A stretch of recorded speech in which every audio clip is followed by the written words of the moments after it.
Feeding విషయానికి వస్తుంది అనుకోండి, అంటే ఫుడ్ తినిపించే టైం వచ్చింది అనుకోండి, ఎలాంటి ఫుడ్ని మనం ప్రిఫర్ చేయాలి?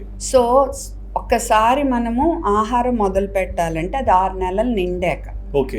ఓకే అప్పటికి ఏంటంటే బిడ్డ కాస్త ఇలా చేతుల మీద కూర్చోగలిగే పరిస్థితి ఉంటుంది. తర్వాత ముందు పిల్లలు ఏంటంటే అన్న పెడితే ఇలా తోసేస్తారు. ఈ ఏజ్ నుంచి ఆ తోయటం అనేది ఆగుద్ది. సో అప్పుడు వాళ్ళు రెడీ అయినట్టు అన్నమాట. అదే నెలలకు ముందు పుట్టిన పిల్లలు అనుకోండి, వాళ్ళు అప్పుడే కూర్చోపోవచ్చు, అప్పుడు మనం ఒళ్ళో కూర్చోపెట్టుకుని తినిపించాలి. అంతేకాని ఇలా పడుకోపెట్టి తోసేయటము, పడుకోపెట్టి తినిపించడం ఎప్పుడూ చేయకూడదు, చాలా ప్రమాదం. కొంతమంది తల్లిదండ్రులు విసుగొచ్చేసి మా బిడ్డ తింటలా అని అలా పడుకోపెట్టి కూరేస్తారు. ఫస్ట్ ప్రమాదం, ఎందుకంటే విండు పైపుకి ఫుడ్ అడ్డం పడవచ్చు. 2 ఆ బిడ్డకి ఆహారం అంటేనే ఒక విధమైన నెగిటివ్ ఫీలింగ్ వచ్చేస్తుంది. అలాంటి కల్చర్ మనం డెవలప్ చేయకూడదు.